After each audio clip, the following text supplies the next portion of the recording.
Gledate oddajo Klepet ob kavi. Naša Jasmina je doživela porod, kakršnega si je vedno želela, ne? Torej lepo doma, skupaj z babico, Dulo, prisoten je bil seveda tudi njen partner in v končni fazi tudi ambient, ne, je bil zelo poseben in takega je pravzaprav planirala torej že od začetka nosečnosti. No, večina žensk pa rodi seveda v porodnišnici, tako smo navajeni, ne, v končni fazi drugih možnosti tudi nimamo, obstajajo pa tudi ženske, ki tudi te pravzaprav možnosti nimajo, ne, rodijo kje na poti, brez zavarovanja, na milost in nemilost kakšnega dobrega človeka. Danes sem v studio povabila Dulo, torej za priseljence na Nizozemskem. Z nami je torej doktor Nina Bogart, ki je torej prišla iz Nizozemske in bo danes mečkan probala po slovensko govoriti, ne, mečkan pravi, da je to že kar težava, ne, ker v bistvu že toliko časa ste tam.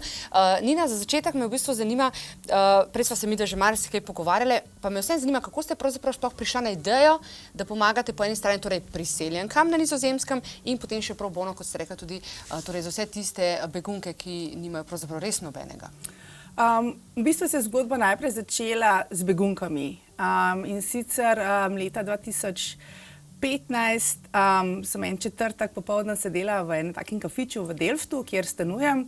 In takrat je bila objavljena zgodba tega kurdskega dečka, ki se je utopil in mene se je to v bistvu blazno dotaknilo. Dotaknilo se mi zaradi tega, ker je bila pač nekako poza, v kateri je bil deček naplavljen na obalo, je bil isto, kot spi moj pač drugi sin. In to je v bistvu zelo se mi dotaknilo, da pač mama zgubi otroka in se mi zdelo to nekaj najbolj groznega. In sem takrat pač začela zelo samoiniciativno pomagati pač na balkanski poti. Se pravi, sem se pridružila slovenski filantropiji, sem pač kar redno potovala iz Nizozemske potem na mejo med Hrvaško, Slovenijo, Avstrijo. No, potem sem se pa 2016 odločila, da grem v Grčijo in sem potem pač tam delala skupaj z ameriško organizacijo, kjer sem se v bistvu posvetila res samo delu, pač, kjer smo skrbeli za mlade mamice, za otroke, tam nekje do starosti 4 let. V tem času sem bila prisotna tudi pri prvem porodu in sicer v Ljubljani, begunske mamice iz Irana in nekako to je bilo res taka fantastična izkušnja, zaradi tega, ker pač zaradi mojega akademskega ozadja z področja fizioterapije, fiziologije, mi je bilo to gibanje v bolnišničnem okolju zelo enostavno znano. Po drugi strani pa v bistvu ravno zaradi te izkušnje kot mamica in pa tudi potem te grške izkušnje dela z mamicami, z begunskim mamicam, se mi zdelo, da v bistvu res lahko to begunsko mamico v nekem bolnišničnem okolju v Sloveniji ali pa tudi potem kasneje na Nizozemskem res lahko spodbujam, lahko sem res za njih tam, tako kot pač mora Dula biti. In nekako je potem ta moja pot, življenjska pot zavila iz akademske kariere, potem postati pač Dula za priseljenke, pro bono pa potem izvajam pač delo za begunske mamice. Nina, ampak zakaj v bistvu ste se sfokusirali recimo na priseljenke? Tudi sama ste imela torej izkušnjo, da ste lahko rodila tako v Sloveniji kot na Nizozemskem, ne? Kaj ste pravzaprav začutila, zakaj one v bistvu potrebujejo vašo pomoč? V bistvu, ko priješ v neko novo kulturno okolje, se pravi, sem pač se priselila iz Slovenije na Nizozemsko, v bistvu spoznaš več stvari. Ena stvar je, da je zdravstveni sistem v dveh državah lahko popolnoma različen. Nizozemska je zelo poznana v svetu po tem, da ponuje v bistvu veliko možnosti izbire porode, se pravi, lahko pač rojevamo doma, lahko v porodni hiši, lahko v bolnišnici. To je ena stvar, se pravi v bistvu ta velik razkorak v zdravstvenem okolju, se pravi v zdravstvenem sistemu. Druga stvar je pa ta, da kot se ti priselиш v novo državo, ti sabo ne vzameš svoje družine, se pravi svojih prijateljic, svoje podpore in enostavno ostaneš sam. In kar sem se jaz pač čisto na osnovi svojih izkušenj naučila, je, da je zelo pomembno, da nekdo ti pove, se pravi, kaj je pomembno po porodu. Je fino, da imaš pripravljeno hrano, naprimer, da ti ni potrebno kuhati, da veš, naprimer, kje poiskati pomoč, če imaš težave z dojenjem. Vse take v bistvu majhne detajli, kjer po končni fazi v bistvu lahko pomeni neko zelo veliko razliko v tem, kako hitro si potem spet na nogah po porodu. Ker v bistvu Pari, s katerim delam, so večinoma visoko izobraženi, se pravi, to so pač pari, ki delajo na sodišču, na mednarodnem sodišču v Hagu, na uradu za patente in to so v bistvu ženske, ki se želijo potem po porodu dokaj hitro vrniti pač na svoja delovna mesta in več informacij imajo, lažje jim je ta vrnitev, jim je lažje in tudi sama imam to izkušnjo, ker pa sem delala kot predavateljica, vem, kako je, kaj pomeni se pač vrniti v eno službo, ki zahteva veliko od tebe, tako da sigurno tukaj pač lahko jim veliko ponudim. Zdaj, tako, moje laično mišljenje je, da pravzaprav porod je, kakor sem ga tudi sama dvakrat doživela, zelo lepa izkušnja, magična, čarobna. Ko pa govorimo o begunkah, me pa kar malo stisne, ne? Verjetno pri njih pa ni vse tako zelo v rožicah, ne? Ne. V bistvu se pojavlja zelo veliko težav. Prva težava je, da ni finančnih sredstev, da bi si v bistvu sploh zagotovile posteljico, voziček, obleke. Se pravi, to je v bistvu zelo težko. Večinoma so tudi begunke, ki so pač nekako dosegle Nizozemsko, so begunke iz družin, ki so pač čisto v redu živele. Se pravi, večinoma sem pač delam Sirikam, na primer. Kar pomeni, da jim je zelo težko, ker bi rade svojim otrokom zagotovile isto, kot bi jim, če bi lahko ostali doma. Se pravi, da tukaj zelo dobro priskočimo na pomoč z organizacijo Delft Mama, kjer jim v bistvu zberemo vedno za vsako mamico vse, kar potrebuje v tistem prvem letu. To je ena taka zelo, se pravi, pač vodim to inicijativo in krasno funkcionira že, mislim, da že 3-4 leta zdaj. Tako da ravno zdaj, ko sem čakala, naprimer, to pač vedno tako zelo spontano pride, petek, se pravi, včeraj mi je poslala begunska mamica, otroček je star za 1 leto, če bi se dal voziček dobiti in ravno potem, ker me poznajo, potem pošlja, rabaš kakšen voziček, ne, ravno zdaj, ko sem vstopala v studio, je bilo, rabaš voziček, imam voziček na voljo, potem zmenjam kontakte in se potem, se pravi, ljudje med sabo povežajo in je krasno videti, ker to v bistvu zelo dobro funkcionira. To je ena stvar. Druga stvar je, da jezik je velika ovira, se pravi, ženske, ki so prišle na Nizozemsko, tako kot jaz, rabiš čas, da se naučiš jezika in potem, ko rojevaš v nekem novem okolju, je zelo težko funkcionirati v jeziku, ki ti je tuj. Se pravi, jezik je običajno velika ovira. Potem ženske, ki so na primer iz Eritreje prišle, z njimi imam izkušnjo obrezovanja, se pravi, pohabljenost spolnih organov. To je taka zelo zapletena zgodba. Tako da v bistvu, ja, veliko izzivov, težke zgodbe, težke. Še nekaj me zanima, kaj pa v primeru, recimo, če govorimo o teh deprivilegiranih ženskah, torej begunkah, ki nimajo zavarovanja, ne? Kaj pa, če gre kaj narobe pri porodu? Kam se lahko obrnejo? Kako bi se v takih primerih pa postopate? V bistvu na Nizozemskem so te stvari čist idealno urejene. Tako da jaz v bistvu niti nimam izkušenj, da bi v bistvu samo eno izkušnja je taka bila, da je pač mamica prišla na Nizozemsko, potem mislim, da je bila 8 mesecev noseča, tako da, ampak tam so bili izzivi spet popolnoma drugačni, pač jezik, predvsem je bil jezik. Ne, na Nizozemskem so te stvari v bistvu zelo dobro urejene, tako da zavarovanje je. Pa bi se mogla naša Slovenija zgledovati, ne, po takih stvarih. Ja, v bistvu je pač dejansko velika razlika. Opažam jaz veliko razliko, sem se tudi zaradi tega, ker mi je pač stanje v Sloveniji zelo mislim, zelo naporno gledati, dejansko sem se res kar malo oddalila od njega, no, ker te razlike so res velike. Predvsem pa je torej razlika izbire, kot ste omenila, ne? Tako. To je najbolj. Ok, gremo si pogledati aktualne klepetove dogodke, potem pa sva z njima nazaj. V mesecu maju vabljeni na poseben vikend za dušo na energijski točki v Strunjanu, ki pa bo tokrat namenjen duhovni rasti, spoznavanju sveta duš, mističnim tehnikam, še posebej za ženske. Število mest je zaradi vključenih seans, terapij in delavnic omejeno. Tokratni vikend za dušo torej precej mistično, ezoterično obarvan. Za prvomajske počitnice pa se odpravljamo v dolino piramid. Tam nas pričakuje dr. Osmanagić, vabljeni torej na potovanje v dolino bosanskih piramid med 30.4. in 3. majem. Pripravljeni imamo zanimiv terapevtski program, veliko raziskovanj in noro doživetje.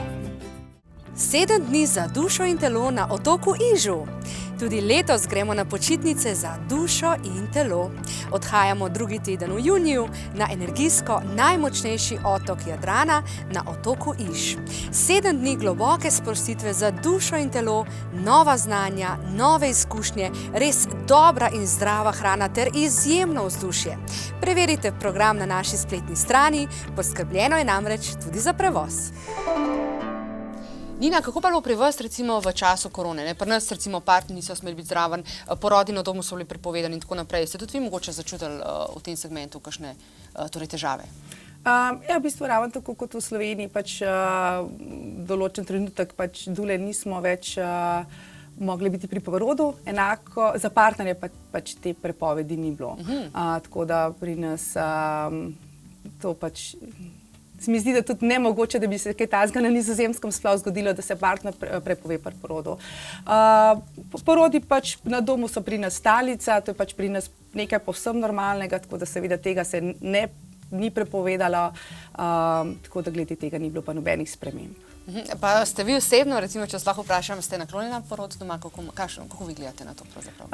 Ja, osebno sem absolutno namenjena, izražam podporo porodu na domu. Se mi zdi, da sem mnenja, da vsaka ženska si mora izbrati svoj način.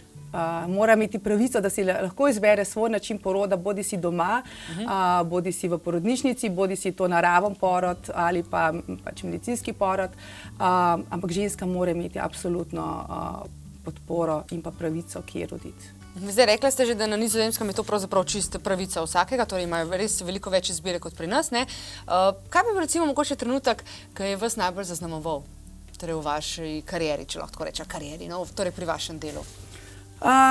Sigurno tisto obdobje, ko sem bila v bistvu v tem begunskem kampu v Grčiji.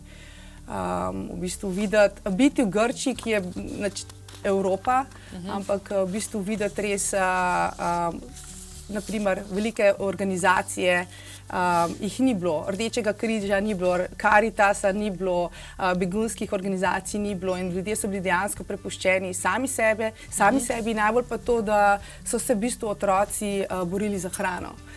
Potem se posedeti na letalo in odleteti nazaj v Amsterdam in zvečer sem bila za mizo s svojimi otroci in dejansko raven ta razlika med tistim jutrom, ko sem še v bistvu razdeljevala hrano otrokom, pa ko so se otroci res borili za hrano, pa potem tisto zvečer, ko sediš za svojo mizo in v bistvu vidiš, da imaš obilje pred sabo. Tako, ja.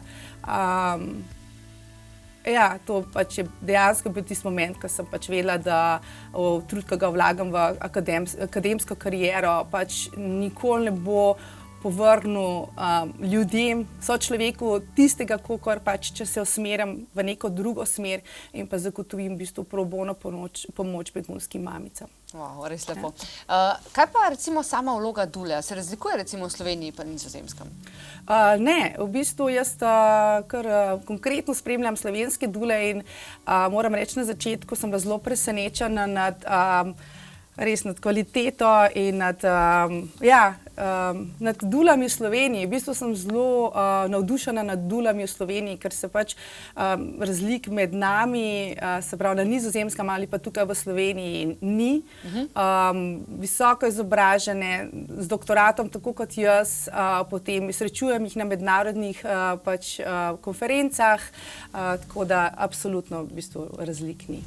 Kaj pa recimo pri vas, kako pravzaprav poteka porod, če govorimo torej zdaj za priseljenke, oziroma ne, dajmo se na begunke, ker priseljenke v bistvu itak živijo zdaj tam, začasno, kakorkoli.